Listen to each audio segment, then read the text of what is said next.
touch on the issue of finance. Perhaps, Naina, you can help us understand about the angel investing framework that is emerging here and your network that you have set up for the women. Yeah. Okay. Also, just to qualify, I'm not the founder of the Women's Angel Investment. Oh, you're a facilitator.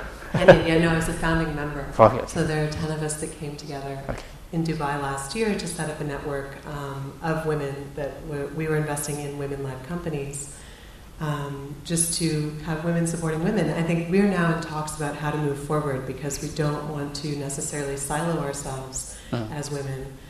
And I think you've seen several entities in the region come together to support angels and develop networks. I haven't seen any that have yet been successful at really training people to be angels. And it's kind of an art as well as a science.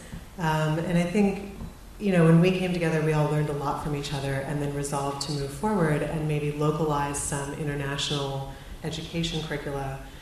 So we may be launching a program this year. I don't want to talk too much about it because we have not finalized or decided on it.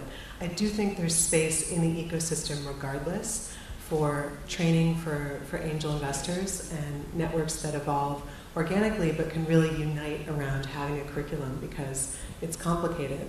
Not everybody wants to deal with going through the due diligence and understanding the entire process. And I do think the region, and I'd love if my colleagues could speak to this, other panelists, can encourage more startup-friendly terms.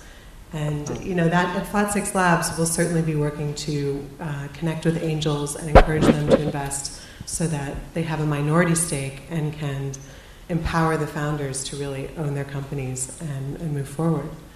So, but yeah, it's an essential component of the investment ecosystem.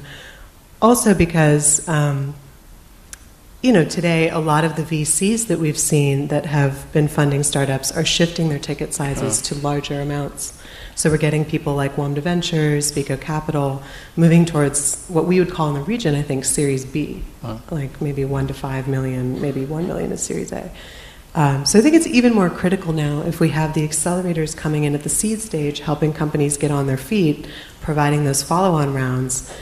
We really need to start developing angel networks in the region to fill that gap between the larger VCs. Yeah. Mr. Ali, I just want to ask your experience. Are you more an investor or entrepreneur, or have you straddled both sides, and what's your experience? Well, we started the hard way, losing our own money. Okay. So, I'd saved a little bit of money. I'd quit the company and set up my business. And I did this on several occasions. I failed on twice, and every time I went back and found a job.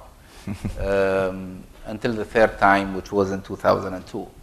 So I've always played with my own money until the crisis came and taught me a very important lesson: play with others' money.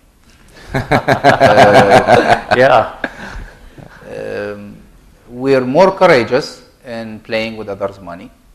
We take better decisions when we play with other people's money. And when money vanishes, you blame somebody else. So, but obviously, it's not been easy times for us. It's been very rough, very tough. We went through a crisis. We lost everything. We went into debts, and then we built again, and we have more debts. But then that's indication of growth. At least right now, our debts are financed by banks, so it's not our money; it's the bank's money. But that's a good, healthy indication. When the banks want to finance you, that means your business is good. So how do you raise funding? It depends how much you want to raise. If you want to raise $200 million, okay, then obviously you can't talk to friends unless your friends are worth $1 billion each. But if you want to raise a few thousand, then of course you can talk to friends. And best of friends are those that can be part of your journey, and they can give you advice. A lot of the time we lose because we don't have enough advice around us.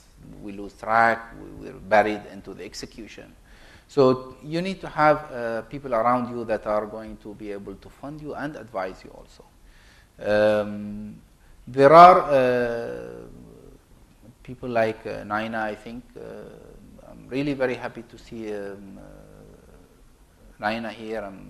I've also met a few months ago another gentleman, again, who seemed to invest minimum amounts. I think you invest $30,000 to $50,000 into a company. As flat six, yeah. Yeah. So I think if we're talking in the context of apps, I would assume that this kind of money is enough, at least for you initially, to prove the concept and demonstrate to someone who's going to take your idea forward from there on. Banks aren't your best friends here if you are a startup. They do not entertain anyone that's less than 3 years old and has a decent balance sheet. And if they happen to lend you, then they'll make sure that they're the first one to shoot you down during bad times.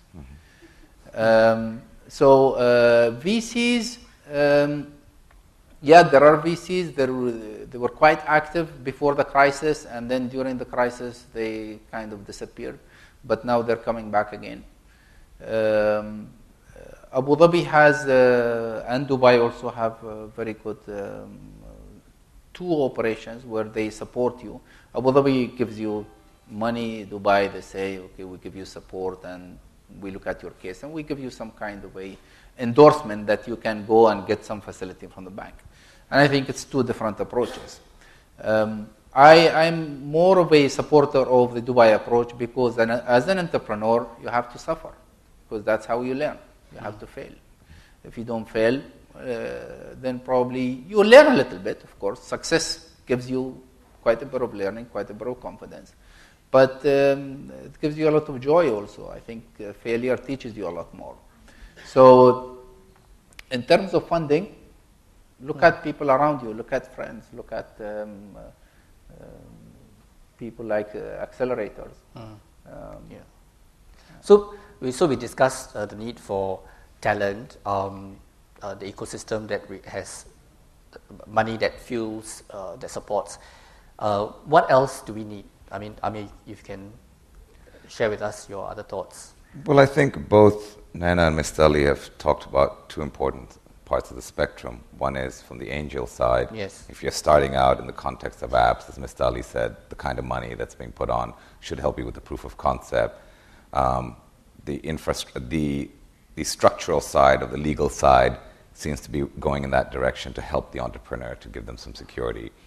And then on the other side, a bank will not want to talk to you unless you have 3 years of track record and you have a warehouse full of goods that they can put a lien on, right? So we're not in that business. The challenge is, what about the people who are in between that journey? Yeah. Where do they go? So they've gone to their friends, they've helped, they've created some element of a product. They may even have some customers, they're getting traction, but they're not big enough to go to the private equity houses. Where do you go? And perhaps, venture capital is a route, but traditionally venture capital here has also looked at larger ticket items. Yeah. And then entrepreneurs who are on this journey are also scared of venture capital. Sometimes, unfortunately, maligned, sometimes probably rightfully. I have friends in both, so I'll refrain from saying anything else. But I think that's where companies are kind of stuck as well. I mean, from our own experience, we have self-funded everything. We've come out from the US. We came here as U2 Technologies Middle East.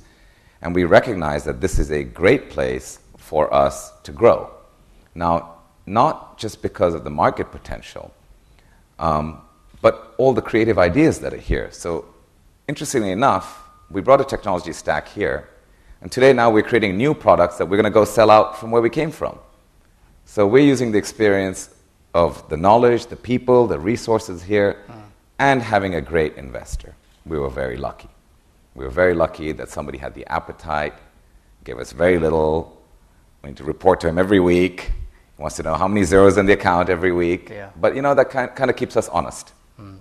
So where do we find the middle ground for people who are on the growth trajectory? Because only if you reach that trajectory can you actually have a global app. True. Right? Yeah. I mean, or the other route is make something really cool and somebody comes and buys it and either puts it in a closet or really does explode. Yeah, correct. But I would like to share with you what Dubai SME does. We see two types of entrepreneurs coming to our doors.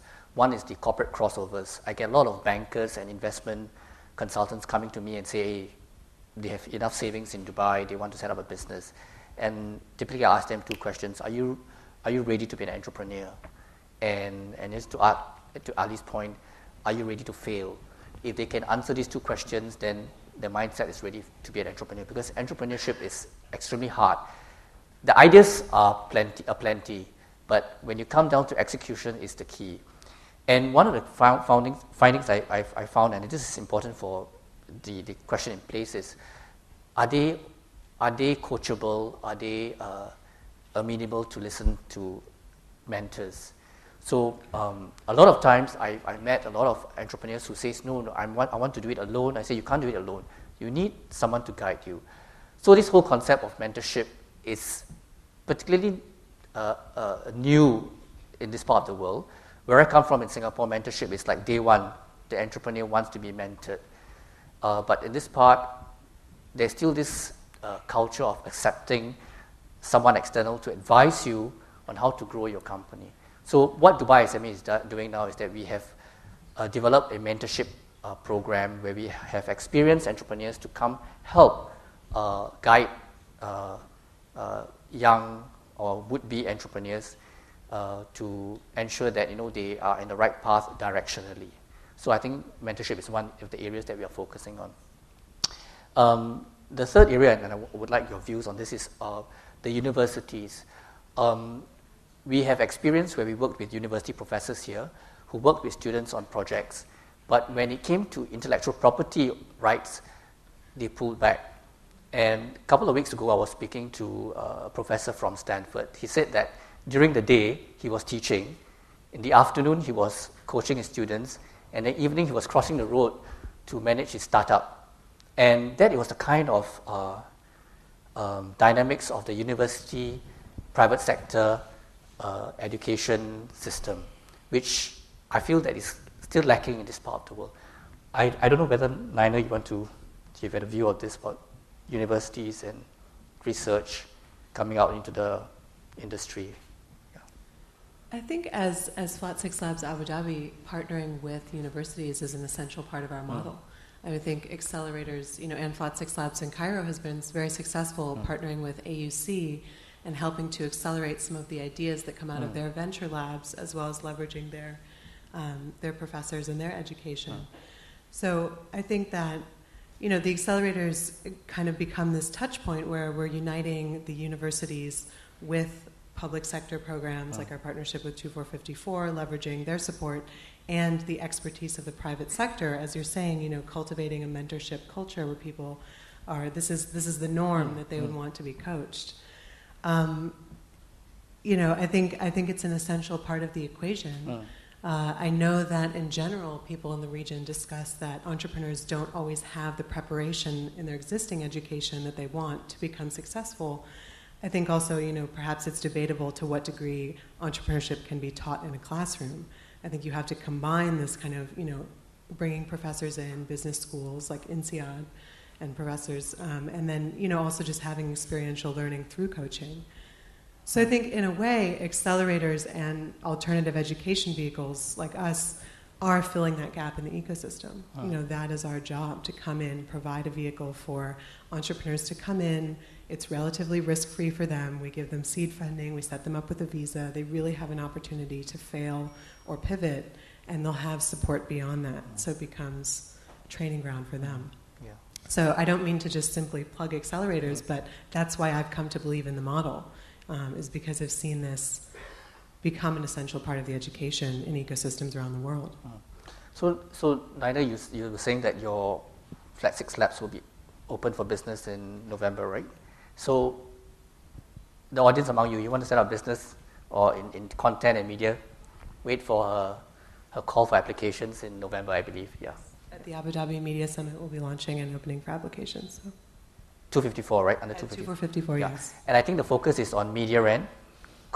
Yeah, our focus is on digital content and media. Thank you for the plug. Yeah.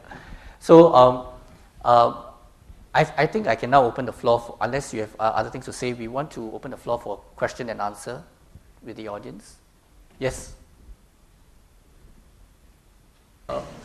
I have a question. My name is Jean Richard. I work for Ericsson, but I'm also an innovation coach, and I went through seed in Europe many years ago.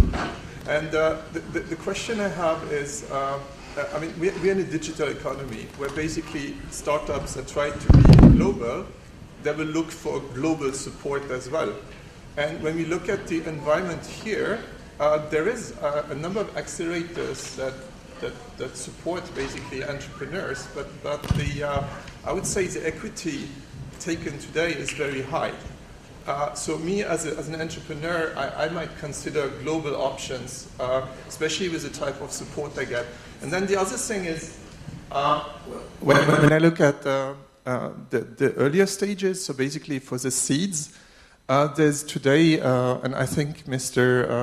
Amer touched on it a little bit, there's not that much support here in the region for that part. And to give you an example, the program I went through in Stockholm actually was a collaboration between the city of Stockholm and a university, Royal University, and basically gave a four months program completely free, no equity, nothing. And I think that part is missing, and I think also there's a question about what you really get from the accelerators.